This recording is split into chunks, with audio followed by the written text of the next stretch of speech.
early stage fire risk mitigation. Welcome, Ryan. Thank you.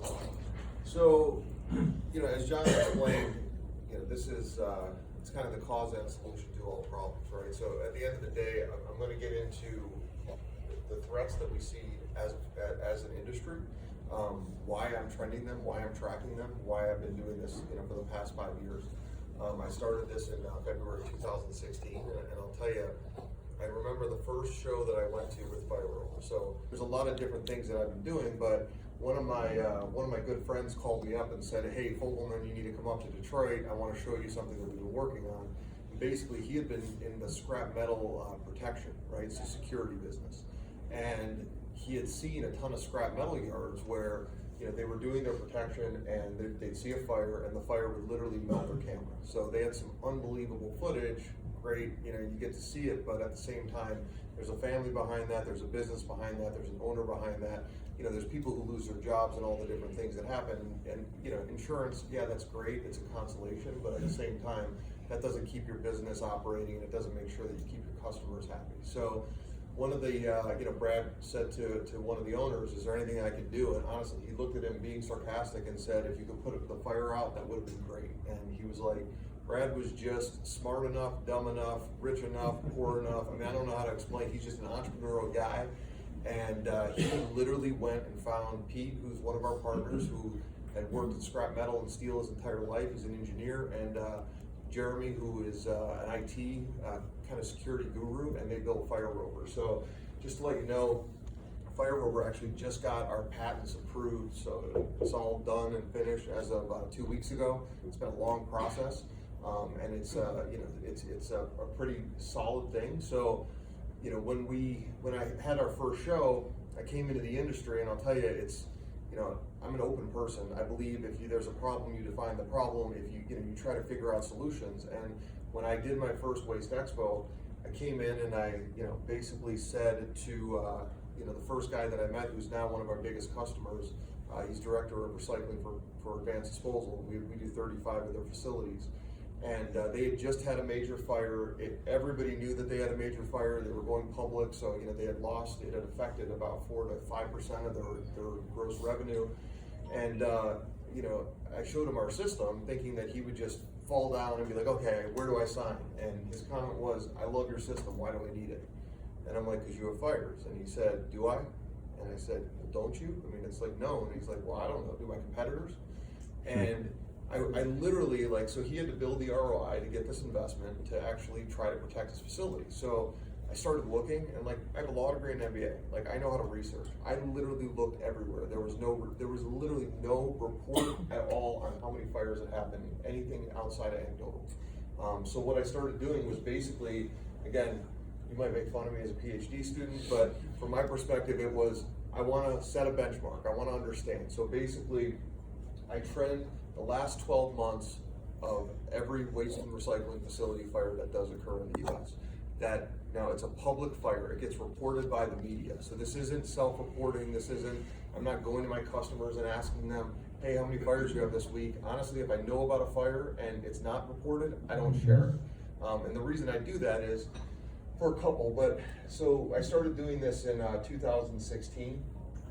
And one of the things that I came to learn pretty early on is that the amount of fires that get reported are minuscule compared to how many that there are. So I started looking over the pond, UK. They actually, with 60 million people with their waste and recycling facilities, we have about 6 times the amount. So if you think about it, through EREV's data, there's about 4,000 MRF and transfer stations in the country. There's about 4,000 organics. And again, those numbers, you would think that they're solid and everybody knows exactly how many, but because of the definition of what a recycler is and what they do versus waste, those numbers aren't even solid, right? So, looking at that number, we have about 1,800 fires that occur in the US and Canada in our waste and recycling facilities. And I'm pretty confident 40% of our facilities are getting one on a yearly basis. I'll get into how I kind of justified it over the years, but looking at scope of the problem from waste, metals, organics, paper, C&D, plastics, chemicals, rubber, and electronics. So that's how I break them out. it's difficult, right? Because again, I might have a blurb from a fire department saying that they responded to a fire at a transfer station. I don't know if it was plastic or paper that caused it. So the C&D, I know that number's low because a lot of times it gets considered part of waste because I don't know any better. Now again, when I started looking at that data, my whole goal was the first year I'm gonna benchmark data, second year start looking at trends, third, fourth year we're gonna start to see what's really going on in the industry. And you know, it was interesting, 4 years ago, the way the industry worked was nobody wanted to talk about fires, nobody wanted to talk about best practices. If there was a fire, basically operations and safety got a finger pointed at them, and they were basically like said, what breakdown occurred because there was a fire at your operation. So looking at California Product Stewardess Council, they did a survey a couple years back, and basically, you know, they reported of 44% were made up of traditional fires. So that's a very key point here. We have literally had fires in waste and recycling facilities forever. It's not that, you know, all of a sudden this just occurred and popped up. I mean, we've had, whether it's butane or aerosol, you know, people are putting pool chemicals, they're throwing lead batteries into the waste stream, and I know everybody laughed when they said you'll try to put it away, but I mean, we all know stuff gets thrown in and hidden because I'd rather not deal with it, and I know if I put it into my curbside, it gets taken. So 55% at that time were reported were due to fires, and again, these are the people who know, and I'll tell you, a lot of fires get blamed on lithium-ion batteries. It's not necessarily the case 100%. So, you know, this came out in 18, 40% of waste and recycling facilities have had fires based on all my assumptions. I'm happy to share the data with you. As part of this, 86% have reported having a fire at their facility in the last 2 years. So, you know, one of the things that really kind of hit me was, this was from Material Recycling World. They did another survey, and it's not about how many fires there are, but it's more about when you do have a fire, the length of the fire. You know, so 75% of the survey recipients have basically said that they were down from a day or longer, right? So a fire is not a problem. We see fires all the time that can occur. As long as you catch it quick and it goes out, it's not an issue, right? But it's that fine line between when does that become an issue and when does it now, typically that scope goes relatively quickly. And I mean, I'll show you some examples. Again, we have a front line and we put out hundreds of fires in the last year. So, you know, usually when there's a fire, it's a big fire. When it's reported, it's a 2, 3, 4 alarm, 5 alarm fire, right? Those are the ones that get reported. The little ones that these guys, you know, they put a fire extinguisher, they catch it quick, no problem. I mean, those are the ones that are happening all the time. So I don't want you to think there's 1,800 5-alarm fires happening in the entire industry because we all wouldn't be working.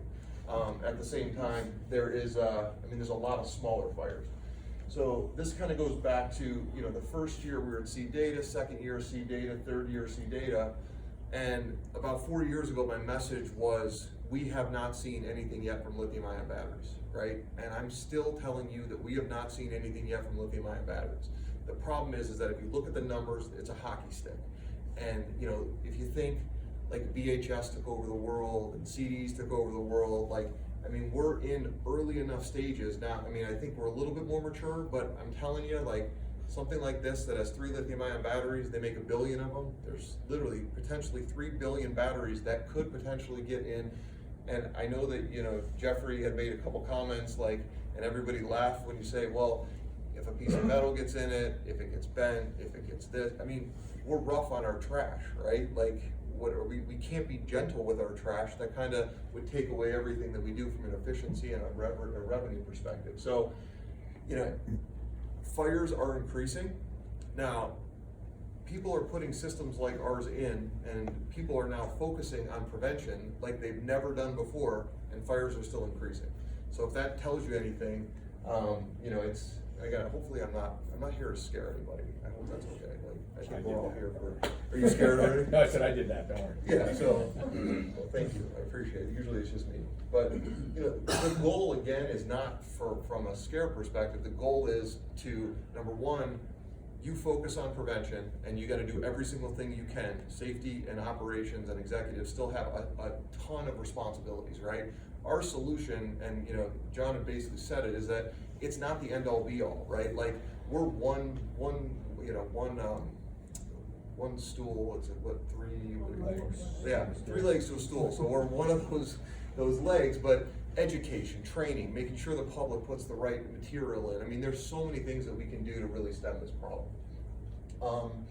If I look at material over the past few years, I started looking at basically like 2016 versus 2018, and it looks like metal's kind of taking over from a waste perspective, so you're getting a lot more metal fires from a percent, but unfortunately when I started looking in deeper, you're still seeing an increase of waste fires year over year, right? It's not huge, and again, it's starting to taper, but we only have 4 years of data, and again, this is reported data, right? So, I don't want to say that my data is not good, but my data is the best out there. Nobody else has put anything out similar. Unless I'll actually show you a couple examples.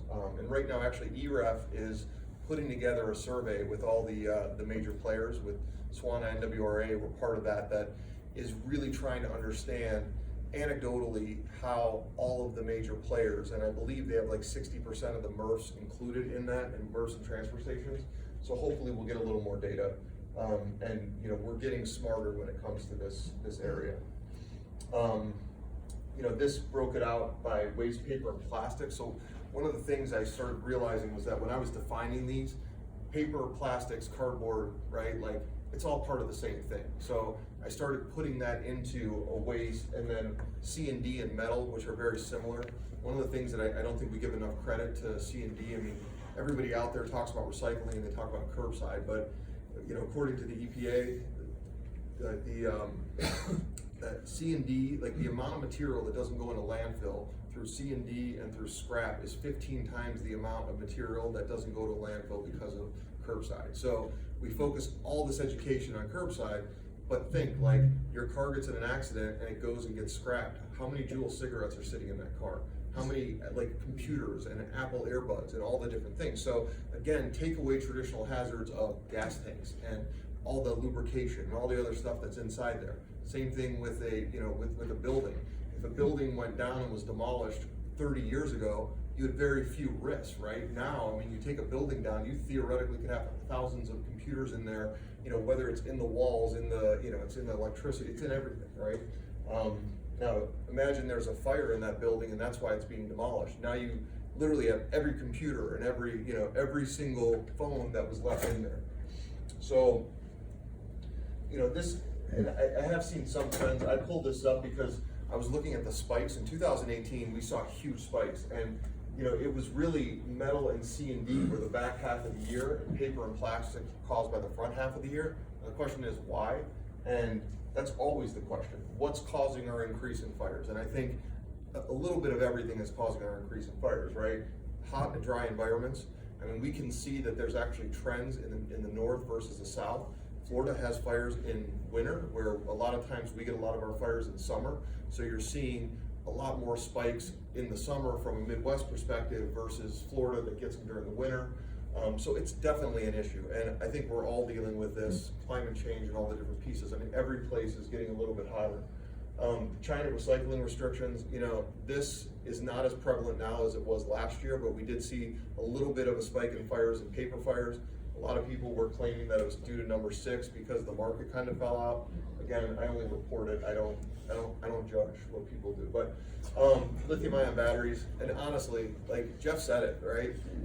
How many times you open the USA Today and they're like, hey, this new water-based, and again, I'm gonna screw it up, but this water-based battery is gonna be, it holds just as much electricity as, your standard car battery, and you're like, okay, great, why aren't they doing that? Well, how long did it take VHS to turn to DVD? How long did it take DVD to turn to, we're talking decades before, even if any of these become commercially viable, we're talking decades before we're gonna be able to replace every single lithium-ion battery that's in the industry, and that's not happening now, right? If anything, the lithium is growing, and we still have to, we will still have to take them out of the industry. So, if you want more information and you're not scared enough, because again, I'm not here to scare. I spent a lot of time educating insurance companies on what we do and our solutions, and I'll get into a little bit more of like what the consequences are. But I do have an annual report that I do each year. So basically, we know we have an issue, right? There's an inherent risk of fire in all of our operations. You know, what are the consequences? Firefighter injuries. Most of the injuries that we see are firefighter injuries. You know, they're fighting in the middle of summer, and you know they're doing 45-minute shifts, and they are getting heat exhaustion, or something is happening. And again, I really never reported this in the past, but like the last 3 months, we had like 45 freaking injuries, and it's like everybody needs to know this stuff, right? Yeah, you have a fire in your facility, and your employees might get out, but you know, 1.5 million gallons of water that you're using, and you know, there was a Dunkin' Donuts in Massachusetts. There was a huge fire, and like they didn't have water for 3 days because all the water was used in that fire. You know, went to fighting the fire. This, and I know John will get into more of the insurance, but you know, insurance companies, like this is actually Nathan Breiter. This is actually real data, and this is, you know, from his perspective, there used to be 50 options for insurance, and I spent a ton of my time trying to get insurers to understand that, you know, you can mitigate your risk in this industry, and it's not, you know, but a lot of these guys, based on their actuarial data, they either are still in the industry because they really truly don't understand the risks, or they are, you know, or they've had long-term relationships, or you know, we have some guys that are staying in the industry, and they're you know, they're still increasing and doing other things, but you know, they're trying to do what they can to mitigate and understand what the risks are. But this was the top 5 insurers from Nathan's. These were internal claims that they had claimed before they got out of the industry, and I put them up against my data. He actually included landfills. My reported data was really similar, and these are actual real claims. And if you look, like this was kind of the breakdown of the claims, right? And where are we seeing the increase? In shredders, which shredders are getting lithium-ion batteries. That's where a lot of times these things are going up, and then lithium-ion battery claims. So, you know, again, it's not it doesn't take a rocket scientist. And again, I'm going to let John get into more of this, but these are, you know, you need to lower your risk profile, and that's really the goal. So this is kind of where we get to the fun part, right? There's a light at the end of the tunnel. So before we started doing this, and one of the things that's most important is that you focus on your fire plan, right? Making sure from a prevention perspective, you do every single thing you possibly can to make sure that you don't have a fire, right? And again, that's education, that's training, that's operational process. And then fire professionals need to be educated and trained. What we do with Fire Rover is we focus on those 10 minutes in between, right? It's your prevention. For some reason, something actually occurred. We get involved, and that's where we're basically doing everything we can to fight a fire as fast as we can, because it is literally, there is no second that you can sit back and say, hey, let's wait a minute or two, right? It's all about response time. And then the other thing is we're using the top grade military cameras from a thermal perspective. Again, it's not IR, it's not even thermal, it's top grade military. Like this is the A310F from FLIR. So it's the best technology that we see out there on the market that we can get our hands on. And so the goal is for us to set that tripwire earlier in the process. We'll catch fires before there's actually flames. And I'll show you some examples of those. But if I can do that, then I've literally set that tripwire where I know now 2 minutes earlier, or I can know with rubber fires sometimes days in advance that there's an issue that's going to happen. So develop the fire safety plan. I developed one with Jim Emerson, who was one of the head fire engineers for FM. He's with Star Insurance. So he actually insured a $80 million loss that he found me at an NFPA conference and said, what's going on with rubber fire, or what's going on with waste fires, you know, so we sat down and kind of put best practices together. So, I mean, you guys can get a copy of that. I'll get into it as well. For some reason it's not in here, so. It's a 14-point step that has all the different things that you can do. And, you know, John had said, a lot of the things that they can do is, if you're don't go grab a hose, but make sure you have a fire hose there, roll it out for the fire department, because the fire department gets there and it still takes them 6 minutes to, first they have to decide whether they're gonna come in and evaluate this. Second of all, they have to roll out all their equipment, and if you have one hydrant and all the different things, think through that before there's actually an event, right? Prepare, plan. No matter what your plan is, it's gonna be better than having no plan and not thinking through it. I will say that good operators have less fires. that's anecdotal for me, right? I mean, that's my opinion, but you know, good operators have less fires. Bad operators can have, can have some serious fires. This is the reality of a fire incident. And the reason, this was a 45-minute video. Most of the time, this is what we're dealing with, 30 to 40, 50-foot like ceilings. It's, you know, we're open to some sort of environmental factors, you know, and you have sprinklers. So the fire rover is not in lieu of a sprinkler. The sprinkler system, unfortunately, they're not there to get a fire early, and they're not there for final extinguishment, right? They're there to basically control a fire till the fire department gets there. So what happens here is, again, you talk about the hero, okay? So this is why I don't use that clicker thing. Okay, so right there, you had a fire in the tip floor.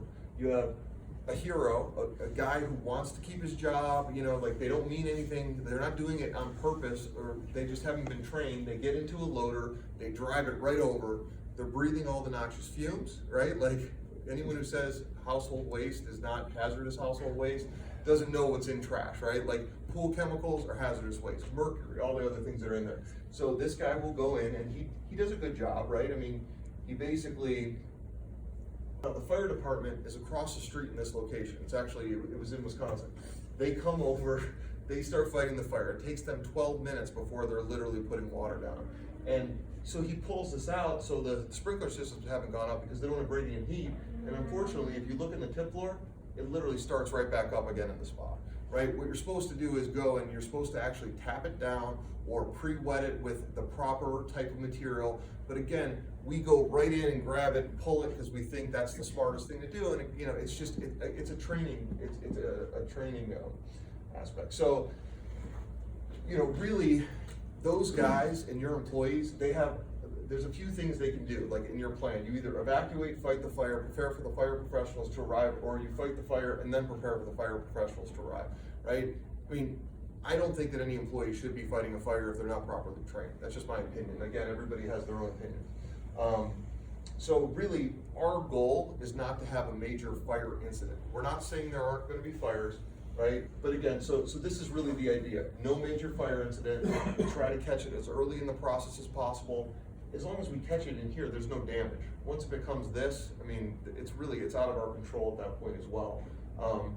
Knock on wood, we've only had a couple that have gotten to a point, and I'll actually show you those. And then there's also the pre-incipient stage. How do you catch it early? So this is our system, right? It's a 20 by 8 by 8 container. It's got a 1,000-gallon tank. We put 97% water and 3% of an encapsulator agent. Encapsulator agent's a little different than foam. And then this only uses internet access and electricity. This will go outdoors. It goes about 30 feet high with a mast unit. It can shoot 140 feet, 150 PSI. And the key thing here is there's a human behind this, right? So at the end of the day, we see an issue, it goes back to our central station. Unlike security, we are literally looking at this. We're not looking at it 24/7. We're looking for false alarms, which constantly happen. We're constantly getting false alarms, right? So a lot of companies that 4 years ago said, oh, we have internal security, we're just gonna throw this in. We'll throw in a couple thermal cameras, and then all of a sudden, like, you know, their two operators are literally overwhelmed because every camera has 1,000 false alarms a day, right? So, you know, we're constantly looking at it. The one time, so let's just say they look at it 100 times a day, the one time in a month when there's a fire, they now have to react, right? So, you know, it's a pretty tough position. We're using, this is the encapsulator agent. What it does is it puts a reverse polarity around the water molecule. So what's nice is that with foam, you're blanketing foam onto, you know, Pete, you did that for me in person. Well, so you're blanketing it on, and you're trying to starve a fire of oxygen. Unfortunately, with lithium-ion batteries, they create their own oxygen.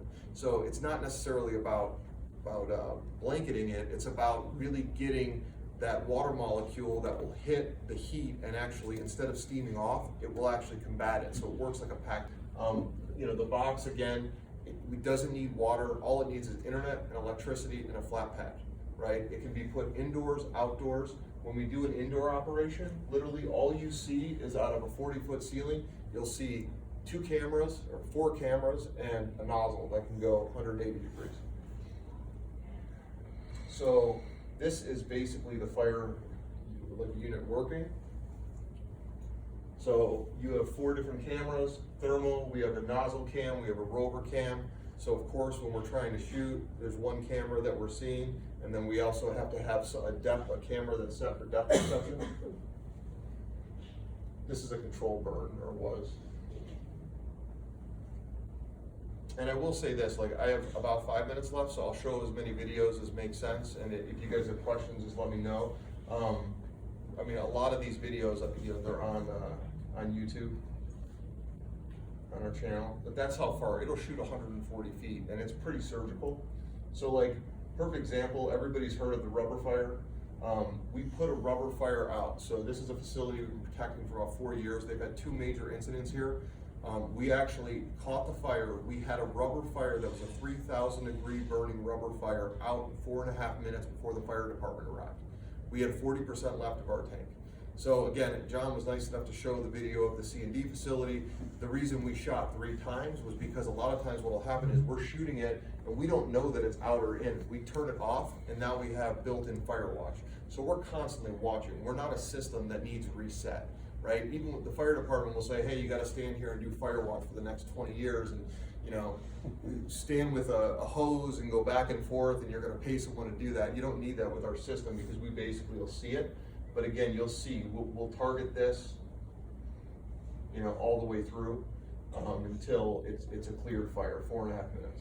This one, I think, I wanna get into a couple that would make more sense from a trash perspective. Like, so this is a normal tip floor. I don't know if you cleared your floor or not. This is a normal tip floor. That's all I can say from my opinion, okay? But you see, we see the fire. What normally happens? Your places will fill with smoke in 30 seconds, 1 minute, 2 minutes. That's the one thing I hear from everybody when they see a fire. Like, I didn't realize that a 40-foot building could fill up with smoke as fast as it did. And this is, we literally can see through smoke. We can see through, you know, we can see at night in darkness, right? We're looking for that heat abnormality and we're shooting towards that spot. So again, human being has a joystick at their desk. It's one of 4 states. We have enough butts and seats. We'll never not have enough butts and seats. Chances of every single one of our customers having a fire at the exact same time, that's not like some sort of event that all of us are probably not gonna be pretty happy with, is pretty slim. So, you know, and most of the time too, just to make you guys feel better, most of the time, so this is, okay, so this was a, and this is one of the things that John had said, like, fire extinguishers don't work. Pretty clear, like they just don't work. We do have units, like smaller units, but like most of the time we see fires that are on, that aren't deep-seated. Deep-seated fires don't happen as many times as you think they do, but when they come out just raring. There's no, you might see no heat signature, and then all of a sudden, crazy fire that comes out. This one, we unloaded the entire tank, we had it out, the fire department came at any of our facilities. This is also, so we do a ton of preemptive maintenance, so like if this is an in-feed, the in-feed, whenever there's an obstruction, we'll call and shut down the system, but we also have it set up so if there's a fire, it'll literally shut down all the conveyors. So, you'll see here, like up at the top of one of the conveyors, if there's actually a fire and it gets past that point, it will literally shut down all the conveyors. Then we have a fire rover that can literally shoot right on that spot, which is right there.